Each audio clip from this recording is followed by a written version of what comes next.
Scanning report കിട്ടിയില്ലേ? എന്താ ഇപ്പോഴത്തെ അവസ്ഥ? പ്രശ്നമൊന്നുമില്ല. കയ്യിലും കാലിലും ചെറിയ ഇഞ്ചറി ഉണ്ട്. നടക്കാനൊക്കെ പ്രയാസം ഉണ്ടായിരിക്കും. സ്കാനിങ് റിപ്പോർട്ടിലൊന്നും പ്രശ്നമില്ല. കുറെ ബ്ലഡ് ലോസ് ആയിട്ടുണ്ട്. പിന്നെ ബിപിയും കുറവാ. എന്തു പറ്റിയടാ? എന്താ സംഭവിച്ചേ? എന്ത് സംഭവിക്കാൻ? എല്ലാം കൂടെ വളഞ്ഞിട്ട് ആക്രമിക്കുകയായിരുന്നു. ഞാൻ അപ്പോഴെങ്കിലും അവിടെ എത്തിയിട്ടില്ലെങ്കിൽ തീർന്നേനെ. ആരാ അതിന്റെ പിന്നിൽ? എനിക്കിതെങ്ങനെ അറിയാം? ആവശ്യത്തിലേറെ ബന്ധങ്ങൾ അവൾക്ക് ഉണ്ടല്ലോ. ഇതുപോലുള്ള ആളുകളുടെ കൂടെ നടക്കുമ്പോൾ ആലോചിക്കണം ഇങ്ങനൊരു ദിവസം ഉണ്ടാവുന്നത്. നിനക്ക് എന്തറിയാം? എടാ പോപ്പേ, ഞാൻ എപ്പോഴും പറഞ്ഞിട്ടുണ്ട് നിന്റെ അപ്പാപ്പന്റെ തിയറിയും വെച്ച് പെണ്ണുങ്ങളെ അളക്കാൻ നടക്കരുതെന്ന്. നീ എത്ര പെണ്ണുങ്ങളെ കണ്ടിട്ടുണ്ട് നിന്റെ അപ്പാപ്പൻ പറയുന്ന പോലെ വഴി പഴച്ചവളും വഴി മുടക്കിയായിട്ട്? നിന്റെ അപ്പാപ്പന് പെണ്ണുങ്ങളല്ല പ്രശ്നം, ബന്ധങ്ങളാണ് പ്രശ്നം. നിന്റെ അമ്മാമ്മയെ കല്യാണം കഴിച്ചപ്പോഴാണ് ഒരു ബന്ധം ഉണ്ടായത്. അപ്പോഴാണ് അയാൾക്ക് പലതും ചെയ്യാൻ പറ്റാതിരുന്നത്. അത്രേ ഉള്ളൂ. അല്ലാതെ പെണ്ണ് കാണുന്നൊന്നുമില്ല. നിന്നെ പലതും പറഞ്ഞ് പഠിപ്പിച്ചിട്ടുണ്ട്. നിനക്ക് ഇപ്പൊ ബുദ്ധി ഉണ്ടല്ലോ, ആ ബുദ്ധി വെച്ചൊന്ന് ചിന്തിക്കേ. എന്ത് ചിന്തിക്കാൻ? നീ പറയുന്നത് കേട്ടാ തോന്നും അവൾ ഇത്ര കാലം ചെയ്തതെല്ലാം പുണ്യപ്രവൃത്തിയാണെന്ന്. അവൾ ഇപ്പൊ ചെയ്തുകൊണ്ടിരിക്കുന്നത് എന്താ? എന്റെ ഭാര്യയാണെന്നും പറഞ്ഞ് എന്റെ വീട്ടിൽ കഴിയുന്നു. അവൾക്ക് ഇത്രയൊക്കെ ചെയ്യാൻ ധൈര്യം ഉണ്ടെങ്കിൽ അവൾ ഇതിനും വലുത് ചെയ്തിട്ടുണ്ടാവും. ഇനി വേറെ പലതും ചെയ്യാനുള്ള ധൈര്യം അവൾക്കുണ്ടാവും. എടാ പൊന്നുമോനെ, അവളെങ്ങനെ ARVയുടെ ഭാഗമായതെന്ന് നിനക്കറിയോ? അവളെങ്ങനെ കിരണിന്റെ ഭാര്യയായതെന്ന് നിനക്കറിയോ? അവളുടെ ജീവിതത്തിൽ എന്തൊക്കെ സംഭവിച്ചെന്ന് നിനക്കറിയോ? ഇതൊന്നും അറിയാതെ ആരെയും വിലയിരുത്താൻ നടക്കരുത്. പറയുന്നത് കേട്ടാ ഇതൊക്കെ നിനക്കറിയാൻ തോന്നുന്നല്ലോ. അറിയാം, ഈ വയസ്സിനിടയിൽ ഒരുപാട് അനുഭവിച്ചിട്ടുണ്ട് അവള്. ഇതൊക്കെ പറയാൻ വേണ്ടിയിട്ടായിരുന്നു ഞാൻ ഫോൺ എടുത്തത്. അപ്പോഴാണ് നിന്റെ വോയിസ് മെസ്സേജ് കണ്ടത്.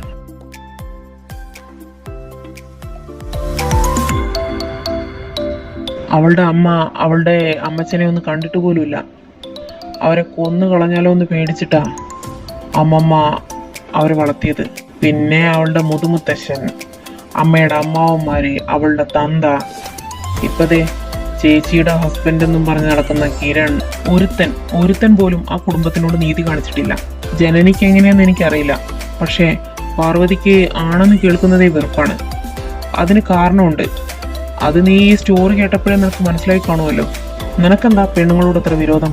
നിന്റെ അപ്പാപ്പൻ വെച്ച് തന്ന മഞ്ഞ കണ്ണട എടുത്ത് മാറ്റി സ്വന്തം കണ്ണിനോടൊന്ന് നോക്കി നോക്ക്. നിന്നെ ഏതെങ്കിലും പെണ്ണ് ദ്രോഹിച്ചിട്ടുണ്ടോ? അയാൾക്ക് കുടുംബമായിരുന്നില്ല, ബന്ധങ്ങളായിരുന്നു പ്രശ്നം.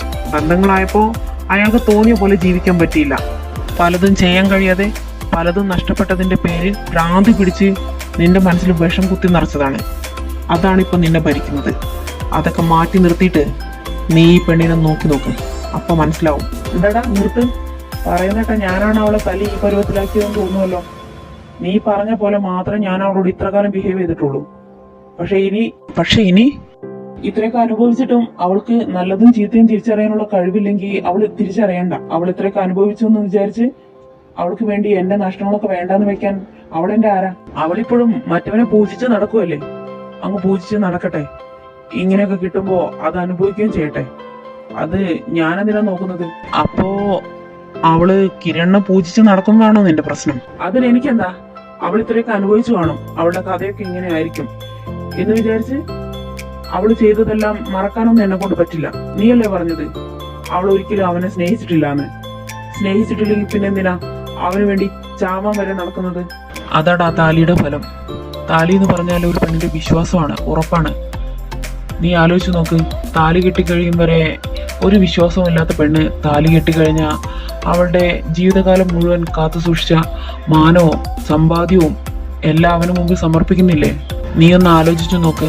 മിക്ക അറേഞ്ച്ഡ് മാരേജും സ്നേഹത്തിൽ നിന്നാണോ തുടങ്ങുന്നത്? എല്ലാം ഈ താലിയുടെ ഉറപ്പിൽ നിന്നല്ലേ? ജനനി അവളുടെ കാര്യത്തിൽ കല്യാണം കഴിഞ്ഞ് സ്നേഹിച്ചു തുടങ്ങാൻ പോലും സമയം കിട്ടിയിട്ടില്ല. എങ്കിൽ പോലും അവളിപ്പോൾ അവന് വേണ്ടി ഇത്രയും ജീവൻ കളഞ്ഞു നിൽക്കുന്നുണ്ടെങ്കിൽ അവൾ ആ താലിയിൽ ഇത്രയും വിശ്വാസം അർപ്പിച്ചിട്ടുണ്ടാവും. താലി ഹോസ്പിറ്റലിൽ വിടട്ടെ. അത് താലിയാണോ കൊലക്കാരാണോ എന്ന് തെളിയിച്ചു കൊടുക്കുന്നുണ്ട് ഞാൻ. അവളുടെ ഒരു ഹസ്ബൻഡ്. നീ എന്തിനാ എന്നെ ഇങ്ങനെ നോക്കുന്നത്? ഒന്നുമില്ല. അവൻ ചെയ്തു വെച്ചത് അവൾ അറിഞ്ഞില്ലേ എന്ന് എനിക്കറിയില്ല. പക്ഷെ പലതിനും അവൾക്ക് ഉത്തരം പറയേണ്ടി വരും. ARVയുടെ റെപ്യൂട്ടേഷനെ ബാധിക്കുന്ന എന്തെങ്കിലും അവൻ ചെയ്തിട്ടുണ്ടെങ്കിൽ, അതിന് അവളുടെ സപ്പോർട്ട് ഉണ്ടായിട്ടുണ്ടെങ്കിൽ അവൾ അതിന് മറുപടി പറഞ്ഞേ പറ്റൂ. നടക്കട്ടെടാ. ഏതായാലും പുറത്തിറങ്ങി അവളെ തല്ലാനും കൊല്ലാനും നടക്കുന്ന ചെന്നായ്ക്കളാണ് ചുറ്റും. അതിനും ബെറ്റർ ആണല്ലോ നിന്റെ ഇൻട്രോഗേഷൻ. പിന്നെ നീ നിന്റെ സെല്ലിൽ തന്നെ ഇട്. അങ്ങനെങ്കിലും അവൾക്കൊരു പ്രൊട്ടക്ഷൻ കിട്ടട്ടെ. ഏതായാലും നിന്റെ ടെറിട്ടറി വന്ന് നിന്റെ ഇരയെ അറ്റാക്ക് ചെയ്യാൻ മാത്രം വളർന്ന് ചെന്നാക്കളൊന്നും ഇവിടെ ഇല്ല. അവൾക്ക് എന്റെ സെക്യൂരിറ്റിയുടെ ആവശ്യമുണ്ടെന്ന് തോന്നുന്നില്ല. അപ്പനും വല്യേട്ടനും ഒക്കെ ആയിട്ട് നീ ഉണ്ടല്ലോ. അത് പറഞ്ഞപ്പോഴാ എനിക്കൊരു പെങ്ങളുടെ കുറവുണ്ടായിരുന്നു. ഞാൻ അവളുടെ വലിയേട്ടനാണെന്ന് വിചാരിച്ചോ? ഇനി വളരെ സൂക്ഷിച്ച് മാത്രം എൻ്റെ പെങ്ങളോട് പെരുമാറിയാൽ മതി. അവളുടെ ഏട്ടനായ ഞാനിവിടെ ഉണ്ട്. ജനനിക്ക് മാത്രമാണോ നീ ബ്രദർ, അതോ പാർവതിക്കും നീ ബ്രദർ തന്നെയാണോ? അതെന്താ ഇപ്പൊ അങ്ങനെ ഒരു ചോദ്യം? എടാ ഷപ്പ, എനിക്കൊന്നും മനസ്സിലാവില്ല എന്ന് നീ വിചാരിക്കരുത്. അവിടത്തെ ഇൻവെസ്റ്റിഗേഷൻ ഒക്കെ കഴിഞ്ഞില്ലേ? ഇനി അവിടത്തെ വാദ്യർപ്പണി നിർത്തി എന്റെ ഇൻസ്റ്റിറ്റ്യൂട്ടും എസ്റ്റേറ്റ് ഒക്കെ നോക്കി നടത്താൻ നോക്ക്. എനിക്ക് എന്റെ കമ്പനി തന്നെ നോക്കാൻ നേരമല്ല.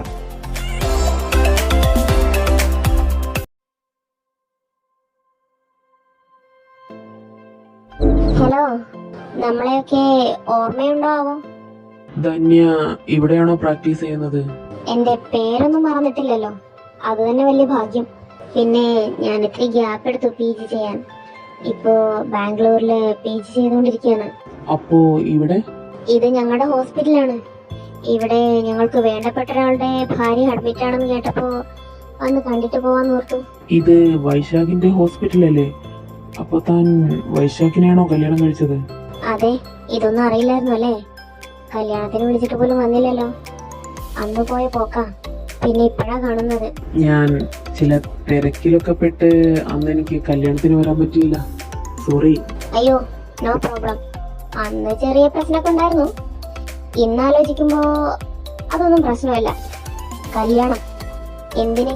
പെണ്ണുങ്ങളെ തന്നെ ഇഷ്ടമില്ലാത്ത താൻ കല്യാണത്തിന് വരുന്നൊന്നും എക്സ്പെക്ട് ചെയ്യാൻ പാടില്ലല്ലോ. പിന്നെ ഇപ്പൊ തന്നെ ഒരു കുടുംബസ്ഥനായി കണ്ടപ്പോ ഒരു സന്തോഷം. അതാ വൈശാഖ് പറഞ്ഞപ്പോ ഒന്ന് തന്നെയും തന്റെ ഭാര്യയെ ഒന്ന് കണ്ടിട്ട് പോവാന്ന് വിചാരിച്ചത്.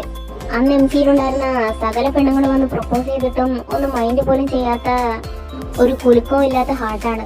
ആ ഹാർട്ട് പിടിച്ച് കുലുക്കിയ സുന്ദരി ഒന്ന് കണ്ടിട്ട് പോവാന്ന് വിചാരിച്ചു. അവള് സഡേഷനിലാണ്. ഡോക്ടർ കാരി കണ്ടോളൂ. സാറ് അറിവിന്റെ? ഞാൻ അറിവിന്റെ കസിനാണ്, ശബരി. എന്റെ പേര് ധന്യ വൈശാഖ്. ഞാൻ അറിവിന്റെ ക്ലാസ്മേറ്റ് ആയിരുന്നു. മനസ്സിലായി. Nice to meet you ma'am. Nice to meet you too. അകത്തേക്ക് നടക്കടാ. നിന്റെ ഭാര്യ ഇൻട്രൊഡ്യൂസ് ചെയ്ത് കൊടുക്ക്. പുല്ലേ, അവിടെ വന്ന് ഓവറാക്കിയാൽ എന്റെ സ്വഭാവം മാറും, പറഞ്ഞേക്കാം.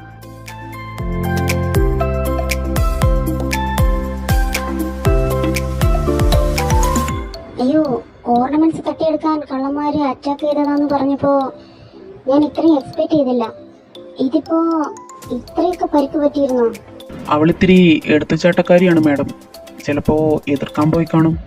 വൈറ്റമിൻ ഡെഫിഷ്യൻസി, ലോ BP, ബ്ലഡും കുറവാണ്. ജനനി ഒട്ടും ഭക്ഷണമൊന്നും കഴിക്കില്ലേ? അവള് ഭക്ഷണം കഴിക്കാൻ അല്പം മടിയുള്ള കൂട്ടത്തിലാണ്. നമ്മളെന്തെങ്കിലും നിർബന്ധിച്ചാലേ വല്ലതും കഴിക്കൂ. ഇതിപ്പോ ഭർത്താവിന് ഭാര്യയെ കുറിച്ച് ഒരു കാര്യം അറിയാത്ത പോലെ ഉണ്ടല്ലോ. Actually she's my sister. ഇവരുടെ കല്യാണം കഴിഞ്ഞിട്ട് കുറച്ച് ദിവസമേ ആയിട്ടുള്ളൂ. ഇത്തരം കാര്യങ്ങൾ അറിഞ്ഞു വരുന്നേ ഉള്ളൂ. ഓ, സാറിന്റെ സിസ്റ്റർ ആയിരുന്നോ? അപ്പോ ആരോ കല്യാണം കഴിച്ചത് കസിനെ തന്നെയാണല്ലേ? ആ അതെ. അതെങ്കിലും വാ തുറന്നു പറഞ്ഞല്ലോ, തേണ്ടി. ഹോസ്പിറ്റലിൽ വിട്ടാലും നല്ല റെസ്റ്റ് വേണം. പിന്നെ നല്ല ഫുഡ് വേണം. എന്തൊക്കെ ഡയറ്റിൽ ഉൾപ്പെടുത്തണമെന്ന് ആരും പറഞ്ഞു തരേണ്ട ആവശ്യമില്ലല്ലോ. എന്തൊക്കെ ഡെഫിഷ്യൻസി നോക്കിയിട്ട് അതിനനുസരിച്ചുള്ള ഫുഡ് ഡയറ്റിൽ ഉൾപ്പെടുത്തണം. പിന്നെ തൽക്കാലത്തേക്ക് മാത്രമേ ഈ വൈറ്റമിൻ ടാബ്ലറ്റ്സിനെ ഡിപ്പെൻഡ് ചെയ്യാവൂ. ജനനി ഇപ്പൊ അത്യാവശ്യം നല്ല വീക്കാണ്. കുറച്ച് ദിവസം നല്ല ഡയറ്റ് ഫോളോ ചെയ്താൽ മാത്രമേ ഇതൊക്കെ ഒന്ന് സോൾവ് ആവുള്ളൂ. കുട്ടികളെ കുറിച്ചൊക്കെ പ്ലാൻ ചെയ്യുന്നുണ്ടെങ്കിൽ അത് അതിന് ശേഷം ആവുന്നതായിരിക്കും നല്ലത്. അറിവിന് അറിയാന്ന് എനിക്കറിയാം, പക്ഷേ ഞാനൊന്ന് ഓർമ്മിപ്പിച്ചു എന്നേ ഉള്ളൂ. ഇപ്പൊ പ്രാക്ടീസ് ഒന്നും ചെയ്യുന്നില്ലല്ലോ.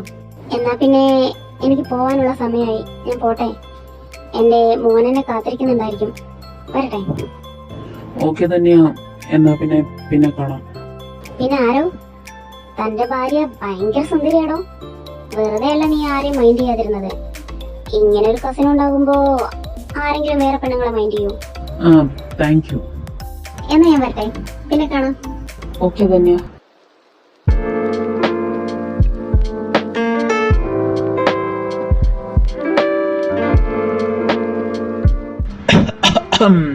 നിനക്ക് ഈ ഇടയായിട്ട് ഈ ചുമ ഇതിരി കൂടുതലാ. നാളെ ഒ പിയിലൊന്ന് കാണിക്കുന്നത് നല്ലതാ. ചിലപ്പോ വല്ല ക്ഷയവും മറ്റോ ആയിരിക്കും. ഇത്തിരി കഞ്ഞി എടുക്കട്ടെ മണിക്ക. എന്താടാ? Phone phone phone. ഭാഗ്യം, ഇപ്പൊ തീർന്നേനെ.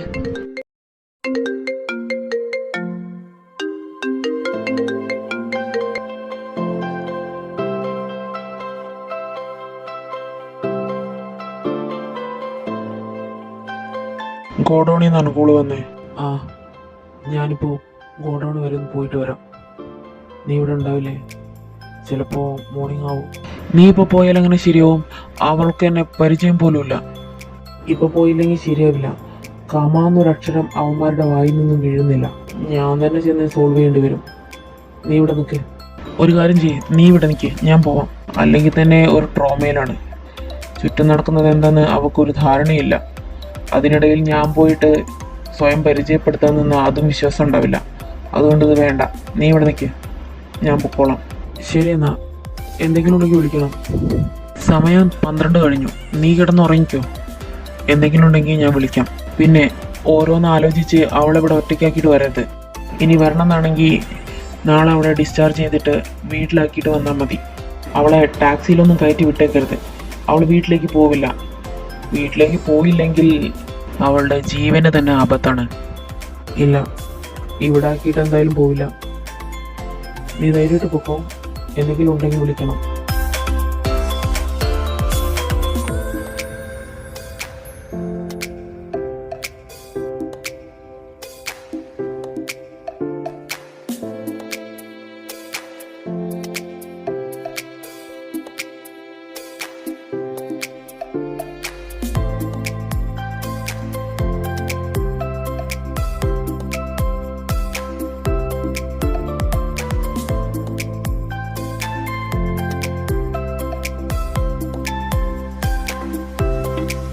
നീ അവിടെ ഉണ്ടെന്നുള്ള ധൈര്യത്തിലാണ് ഇന്ന് അവളെ ഡിസ്ചാർജ് ചെയ്യുന്നത്.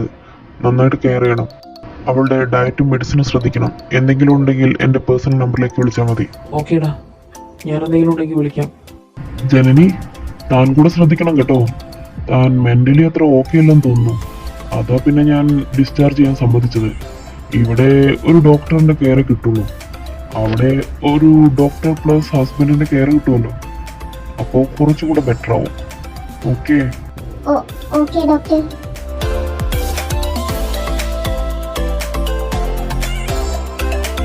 ഹലോ, മാഡത്തിന് വരാൻ ഉദ്ദേശമൊന്നുമില്ലേ? ഓ സ്റ്റോപ്പ്, ഞാൻ ഹെൽപ്പ് ചെയ്യാം. ഞാൻ നടക്കാൻ ശ്രമിക്കാം. നടക്കുന്നത് മാത്രമാക്കണ്ട, എണീറ്റോട്. എന്നിട്ട് എനിക്ക് വീണ്ടും പണിതാ.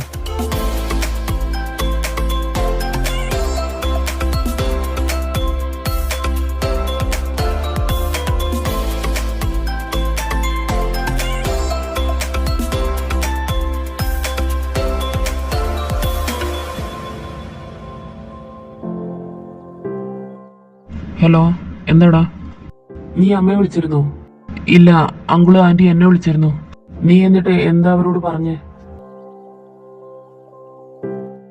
എന്തു പറയാൻ? സത്യം പറയാൻ പറ്റുമോ? ഹോസ്പിറ്റലിൽ പറഞ്ഞ അതേ കള്ളം തന്നെ പറഞ്ഞു. കള്ളന്മാര് ഓർണമെന്റ്സിന് വേണ്ടി അറ്റാക്ക് ചെയ്തതാണെന്ന്. പിന്നെ എല്ലാം ഒന്ന് ലൈറ്റാക്കിയിട്ടാ പറഞ്ഞത്. പിന്നെ ഞാനുണ്ടായിരുന്നെന്ന് പറഞ്ഞേക്ക്. ആന്റി അങ്കിളും അങ്ങോട്ട് വരാൻ നിന്നപ്പോ എനിക്കങ്ങനെ പറയേണ്ടി വന്നു. ഞാൻ ഹോസ്പിറ്റലിൽ പ്രശ്നമൊന്നുമില്ല, വരണ്ടാന്ന്. ഓക്കേടാ, താങ്ക്സ്. വെച്ചോ. കേട്ട് കാണുമല്ലോ അല്ലേ? നിനക്ക് പിന്നെ കള്ളം പറഞ്ഞ് നല്ല ശീലമാണല്ലോ, അതുകൊണ്ട് കുഴപ്പമില്ല.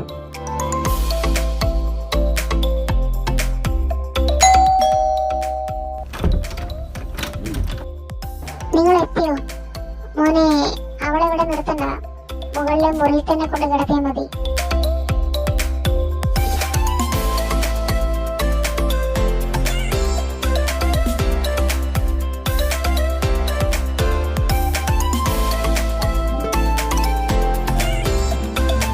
കാണുമ്പോലല്ല, മുടിഞ്ഞ് വെയിറ്റ് ആയി സാധനം. എന്തിനാ മോളെ അവരോട് റിയാക്ട് ചെയ്യാൻ പോയത്? അതും ഒറ്റയ്ക്ക്? അങ്ങനെയുള്ളവർക്ക് സ്വർണത്തിന് വേണ്ടി കൊല്ലാനും മടിയുണ്ടാവില്ല. അപ്പോ ആരവ അവിടെ ഉണ്ടായിരുന്നില്ലെങ്കിൽ എന്ത് ചെയ്യായിരുന്നു?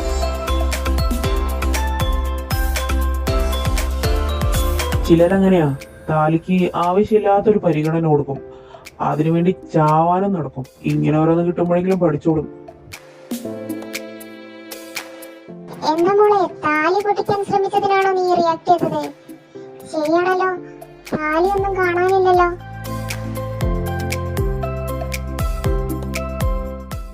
ഒരു താലിച്ചരടൊന്നുമല്ല റിലേഷൻഷിപ്പിന്റെ ബലം. അത് പരസ്പരമുള്ള റെസ്പെക്റ്റും സൗഹൃദവും സ്നേഹവും കരുതലും ഒക്കെയാണ്. ആരെങ്കിലും ഒരാള് വലിച്ചു പൊട്ടിച്ച തീരാവുന്ന ബന്ധമാണോ അത്? എല്ലാത്തിന്റെയും ഒരടയാളമായിട്ട് നമ്മൾ താലി ഇടുന്നു എന്ന് മാത്രം. പക്ഷേ ചില സമയമൊക്കെ അതിനൊരു മെറ്റീരിയൽ ആയിട്ട് കണ്ടാൽ മതി. നിങ്ങളൊക്കെ ചെറിയ കുട്ടികളല്ലേ, ഇപ്പത്തെ തലമുറ ഇങ്ങനെയൊക്കെയല്ലേ പറയുന്നത്. ഇത് ഞാൻ പറയാതെ തന്നെ നിങ്ങൾക്കൊക്കെ അറിയുന്ന കാര്യമല്ലേ. മോളൊന്ന് റെസ്റ്റ് എടുത്തേ, ഞാൻ കഴിക്കാൻ എന്തെങ്കിലും കൊണ്ടുവരാം. അമ്മ, രാവിലെ ഞാൻ മരുന്ന് കഴിക്കുന്നതിന് മുമ്പ് ഭക്ഷണം കഴിച്ചതാ. ഇനി ഇപ്പൊ വേണ്ട, എനിക്കൊന്ന് ഉറങ്ങണം. ഞാൻ പിന്നെ കഴിച്ചോളാം. എന്നാ മോൾ ഉറങ്ങിക്കോ. അമ്മ താഴെ ഉണ്ടാവും. ഫോൺ അമ്മ ഇവിടെ അടുത്ത് വെച്ചേക്കാം. മോൾ ഉണരുമ്പോ എന്തെങ്കിലും ആവശ്യമുണ്ടെങ്കിൽ അമ്മയെ വിളിക്കേ.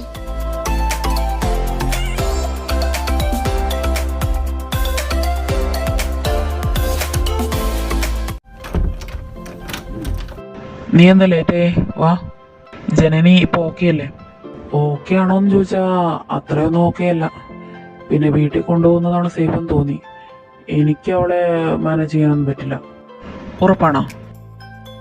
എന്താടാ? അല്ല, മാനേജ് ചെയ്യാൻ കഴിയില്ല എന്ന് പറഞ്ഞത് ഉറപ്പാണോ എന്ന് ചോദിച്ചതാ. ആരവ് വിശ്വനാഥൻ അവന്റെ ജീവിതത്തിൽ ഒരു പെണ്ണിനെ നോക്കുന്നത് ഞാൻ കണ്ടിട്ടില്ല. ഒരു പെണ്ണിനോട് സംസാരിക്കുന്നത് കണ്ടിട്ടില്ല. ഞാനൊരു കാര്യം ചോദിച്ചോട്ടെ, നീ ജനനിക്ക് മുമ്പ് ഏതെങ്കിലും പെണ്ണിന്റെ മുഖത്ത് പോലും നോക്കിയിട്ടുണ്ടോ? പിന്നെ എനിക്ക് നിന്നെ പോലെ കണ്ട് കണ്ട പെണ്ണുങ്ങളൊക്കെ വായി നോക്കി നടക്കുന്നതല്ലേ ജോലി? നീ പറയുന്നത് കേട്ടാ എനിക്കതാ ജോലിന്ന് തോന്നുമല്ലോ. അതൊക്കെ പോട്ടെ, ജനനി എപ്പോഴാ കണ്ണി കണ്ട പെണ്ണല്ലാതായി മാറിയത്? എടാ ശബരി ബാലകൃഷ്ണ, അവൾ എൻ്റെ വീട്ടിലിരിക്കുന്നത് കൊണ്ട് എനിക്ക് അവളോട് കുറെ ഇന്ററാക്ട് ചെയ്യേണ്ടി വന്നു. പിന്നെ അവൾ എൻ്റെ വീട്ടിൽ കുറെ കാലം താമസിച്ചത് കൊണ്ട് അവൾക്ക് പുറത്തു പോയി എന്തെങ്കിലും പറ്റിക്കഴിഞ്ഞാൽ എൻ്റെ തലയിലാവുന്നുള്ള പേടി എനിക്കുണ്ട്. അതുകൊണ്ട് ഞാൻ അവളെ നോക്കുന്നു. വേറെ എഴുതാപ്പുറം വായിക്കാൻ നിൽക്കല്ലേ. ഞാനിപ്പോൾ വന്നത് വേറെ കാര്യം അറിയാനാണ്. ഗോഡൗണിലെ കാര്യം എന്തായി? എന്താവാൻ, ഒരു പിണ്ണാക്കും കിട്ടിയിട്ടില്ല. തൽക്കാലം അവരെ വിടണ്ട, അവിടെ തന്നെ കിടക്കട്ടെ കുറച്ചു കാലം. പക്ഷേ അവർ പറയുന്നത് ശരിയാണെന്ന് തോന്നുന്നു. അവർക്ക് ഈ കൊട്ടേഷനെ കുറിച്ച് വലിയ ധാരണയൊന്നുമില്ല. എന്ന് വെച്ചാൽ മംഗലാപുരത്തൊരു പോർട്ടറോ കോൺട്രാക്ടറോ ഒക്കെ ആയ സതീശന്റെ കൊട്ടേഷനാണെന്നാണ് പറഞ്ഞത്. പക്ഷേ അന്വേഷിച്ചപ്പോൾ അങ്ങനെ ഒരാളില്ല. കൊട്ടേഷൻ വന്നത് ഒരു ഫോൺ കോൾ വഴിയാണ്. നല്ല എമൗണ്ട് ഓഫർ ചെയ്തിരുന്നു. അതുകൊണ്ട് അധികമൊന്നും അന്വേഷിച്ചില്ലെന്ന് തോന്നുന്നു. പിന്നെ ആ ഫോൺ കോളിനെ പറ്റി അന്വേഷിച്ചപ്പോൾ അതൊരു ബൂത്തിലെ നമ്പറാണ്. അഡ്വാൻസ് കൊടുത്തത് ഫുൾ ക്യാഷ് ആയിട്ട്, അതും ഇൻഡയറക്റ്റ് ആയിട്ട്. ടൗണിലെ CCTV ഇല്ലാത്ത പോസ്റ്റ് ബോസിൻ്റെ അടുത്ത് പൈസ കൊണ്ടുവച്ചു. പിന്നീട് ഇൻഫർമേഷൻ എല്ലാം പാസ് ചെയ്തത് പല പല ഫോണിൽ നിന്ന്. നമ്പേഴ്സ് എല്ലാം യൂസ് ചെയ്യുന്നത് വളരെ ഏജ്ഡ് ആയിട്ടുള്ള സാധാരണക്കാർ. എനിക്ക് തോന്നുന്നു എന്തെങ്കിലും ആവശ്യം പറഞ്ഞ് ഫോൺ വാങ്ങി വിളിച്ചിട്ടുണ്ടായിരിക്കും. അതുകൊണ്ട് നമുക്ക് ആളെ റെക്കഗ്നൈസ് ചെയ്യാൻ പറ്റുന്നില്ല. ഇവരുടെ ബാക്ക്ഗ്രൗണ്ട് എല്ലാം ചെക്ക് ചെയ്തു. അതൊക്കെ ചെക്ക് ചെയ്തു. വലിയ കണക്ഷൻസ് ഒന്നുമില്ല ടീമല്ല. ആദ്യമായിട്ടാണെന്ന് തോന്നുന്നു ഇത്രയും വലിയ കൊട്ടേഷൻസ് എടുക്കുന്നത്. എന്തായാലും തൽക്കാലം അവിടെ തന്നെ കിടക്കട്ടെ. കുത്തിയ പാമ്പിനെ കൊണ്ട് തന്നെ വിഷം വർദ്ധിപ്പിക്കുന്ന പരിപാടി ഇങ്ങനെയാണെന്ന് അവന്മാർക്കൊന്ന് കാണിച്ചു കൊടുക്കാം. ഇവർക്ക് എന്ത് പറ്റിയാലും കൊട്ടേഷൻ കൊടുത്തത് ടീമിനെ അത് ബാധിക്കാൻ പോകുന്നില്ല. അതുകൊണ്ട് അവൾക്കെതിരെ അടുത്ത കൊട്ടേഷൻ വരാനും അല്ലെങ്കിൽ അവർ തന്നെ അറ്റാക്ക് ചെയ്യാനും സാധ്യതയുണ്ട്. ഇപ്പോൾ അവളെ പ്രൊട്ടക്റ്റ് ചെയ്യുക എന്നുള്ളത് നമ്മുടെ റെസ്പോൺസിബിലിറ്റിയാണ്. മനസ്സിലായില്ല, നീ എന്താ ഉദ്ദേശിച്ചത്? അവരവളെ ഫോളോ ചെയ്യുന്നുണ്ടെങ്കിൽ ഒന്നെങ്കിൽ അവൾക്ക് എന്തൊക്കെയോ അറിയാം, അതല്ലെങ്കിൽ അവളെ കൊണ്ട് എന്തൊക്കെയോ സാധിക്കാനുണ്ട്. ഈ രണ്ടാമത്തെ കാര്യം നമ്മളെ ബാധിക്കുന്ന പ്രശ്നമാണെങ്കിൽ അവൾ ഇവിടുന്ന് പോവാതിരിക്കുന്നത് നമ്മുടെ ആവശ്യമാണ്. ജനനിയുടെ അറിവിൽ ARV ഒരു ഇൻ്റർമീഡിയറ്ററി കമ്പനി ആയിരിക്കും. മറ്റു കമ്പനികളുടെ പ്രോഡക്ട്സ് ഡിസ്ട്രിബ്യൂട്ട് ചെയ്യുന്ന ഒരു സാധാരണ കമ്പനി. പക്ഷേ അവളുണ്ടാക്കിയ പല പ്രൊജക്റ്റുകളാണ് ഈ കമ്പനി സക്സസ് ആവാൻ കാരണം. മാത്രമല്ല പല ക്ലയൻസിനെയും അവൾക്ക് നേരിട്ടറിയാം. അപ്പോൾ അവൾ വിചാരിച്ച പല തെളിവുകളും നശിപ്പിക്കാനും കഴിയും, പലതും ഉണ്ടാക്കാനും കഴിയും. ചിലപ്പോൾ അവരുടെ ലക്ഷ്യം അതാണെങ്കിലോ, പല തെളിവുകളും നശിപ്പിക്കുക എന്നതാണെങ്കിലോ. അവളൊന്ന് ഓക്കെ ആവട്ടെ, എന്നിട്ട് എല്ലാ ക്ലയൻസിനെയും നേരിട്ട് പോയി കാണണം. പിന്നെ എല്ലാ ഡീറ്റെയിൽസും കളക്ട് ചെയ്യണം. നോക്കാം ARV അവരെങ്ങനെ യൂസ് ചെയ്തെന്ന്. ഹാ, നീ മനുഷ്യത്തൊക്കെ പഠിച്ചല്ലോ. ഓക്കെ ആവാനൊക്കെ വെയിറ്റ് ചെയ്യുന്നുണ്ടല്ലോ. മാറ്റങ്ങളൊക്കെ ഉണ്ട്. നീ ചോദിച്ചില്ലേ? ഇത് പിടിക്ക്. എന്ത് ചോദിച്ചു? എന്താ ഇത്? ജനയുടെ ഗോൾഡ് എവിടെ പോയി എന്ന് ഡൗട്ട് ഉണ്ടായിരുന്നില്ലേ? അവളുടെ റൂട്ട് മാപ്പ് അതിലുണ്ട്. അവളെവിടെ പോയി, എന്തൊക്കെ ചെയ്തു എന്നെല്ലാം കൃത്യമായിട്ട് CCTVയിലുണ്ടായിരുന്നു. അവളത് ജ്വല്ലറിയിലും കഫേയിലും ഒക്കെ പോയിട്ടുണ്ട്. പിന്നെ ഒരു ബാങ്ക് സ്റ്റേറ്റ്മെൻറ്റും ഉണ്ട്. നീ അത് ചെക്ക് ചെയ്തിട്ട് വിളിക്കേ. ഓക്കെ എന്നാ ഞാൻ വിളിക്കാം. ഉടനെ ഒന്നും വിളിക്കണമെന്നില്ല, ഫ്രീ ആവുമ്പോൾ വിളിച്ചാൽ മതി.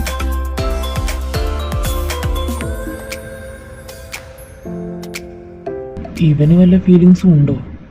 ഇവനെ ഇളക്കാൻ പോയാൽ എൻ്റെ ജീവന് വല്ല ഗ്യാരണ്ടി ഒന്നും ഉണ്ടാവില്ല. ഇതെല്ലാം എനിക്കാണോ? ഞാനിങ്ങനെ ഇത്രയും ഭക്ഷണം കഴിക്കും അമ്മ? മോൾക്ക് ബ്ലഡും വൈറ്റമിൻ ഡെഫിഷ്യൻസി ഒക്കെ ഉണ്ടെന്ന് പറഞ്ഞു. പിന്നെ ഇതെല്ലാം കഴിക്കാതെ എങ്ങനെയാ? ഇത് അവൻ തന്നെ ഒരു ഡയറ്റ് ചാർട്ട് എല്ലാം പ്രിപ്പയർ ചെയ്ത് ഫ്രൂട്ട്സും വെജിറ്റബിൾസും ഒക്കെ വാങ്ങിക്കൊണ്ട് വന്നതാണ്. ഈ ചപ്പാത്തിയും റൈസും ഒക്കെ എന്റെ കോൺട്രിബ്യൂഷൻ ആണ്. എങ്ങനെ ഈ പച്ചക്കറിയും പഴവും പിന്നെ പയറുവർഗ്ഗങ്ങളും മാത്രം കഴിക്കുന്നത്? ഈ ചോറൊന്നും കഴിച്ചിട്ടില്ലെങ്കിലും വേണ്ടില്ല, മറ്റ് ഐറ്റംസ് ഒക്കെ ഇത്തിരിയെങ്കിലും കഴിക്കേ. അവൻ വാങ്ങിക്കൊണ്ട് വന്നതല്ലേ.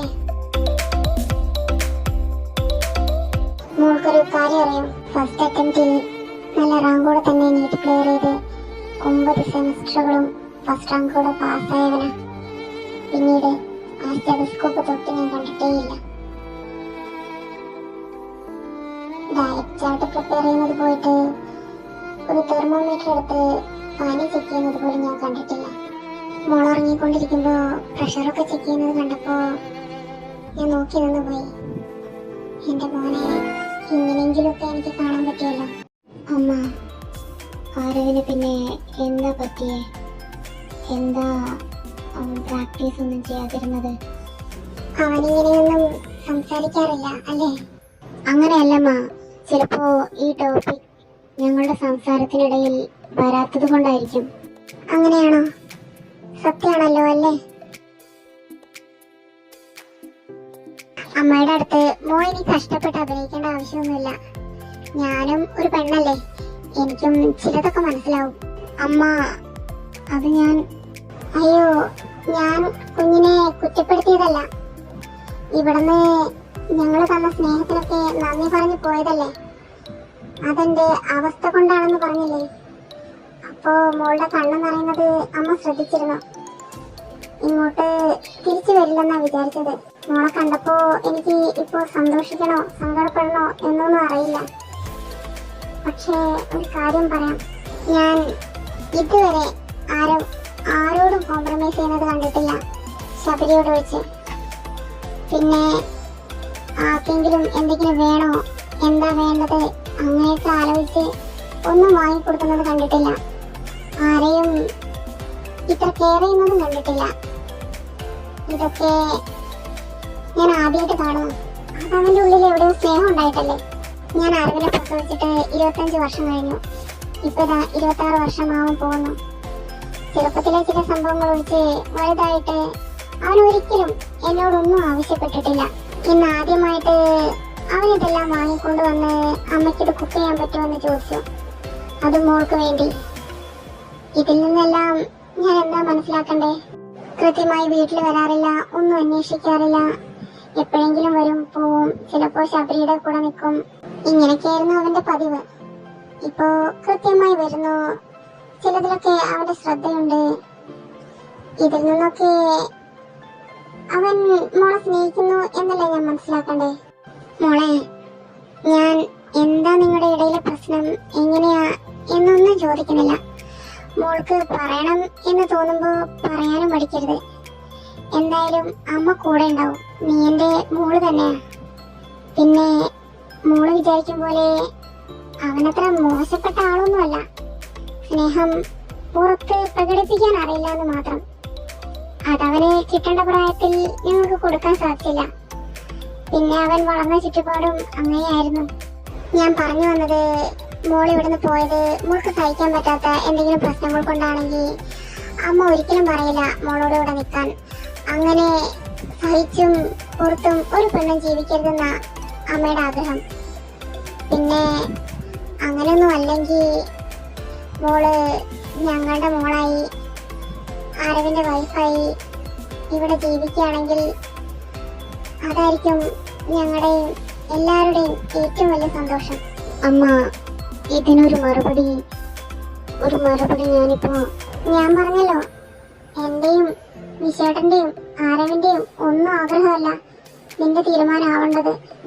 നീ സേഫ് ആണോ, നീ ഹാപ്പി ആണോ, എങ്കിൽ മാത്രം ഇവിടെ നിൽക്കാനുള്ള തീരുമാനം നീ എടുക്കാവൂ. എന്താ അമ്മ ആരവിന് പറ്റിയത്? എന്താ നിങ്ങളുടെ ലൈഫിലുണ്ടായത്? ആ കഥ പറയുവാണെങ്കിൽ ഒരുപാട് പിറകിൽ നിന്ന് പറയേണ്ടി വരും. മോളി ഫോട്ടോ കണ്ടോ? ഈ പ്രായം മുതൽ ഞാനല്ല എന്റെ കുഞ്ഞിനെ വളർത്തിയത്. ചിലപ്പം ഞങ്ങൾ തമ്മിലുള്ള അകലം ഇവിടെ നിന്ന് ആരംഭിച്ചിരിക്കാം. പക്ഷേ ഈ കഥ തുടങ്ങുന്നത് അതിനും കുറെ വർഷങ്ങൾക്ക് മുമ്പാണ്.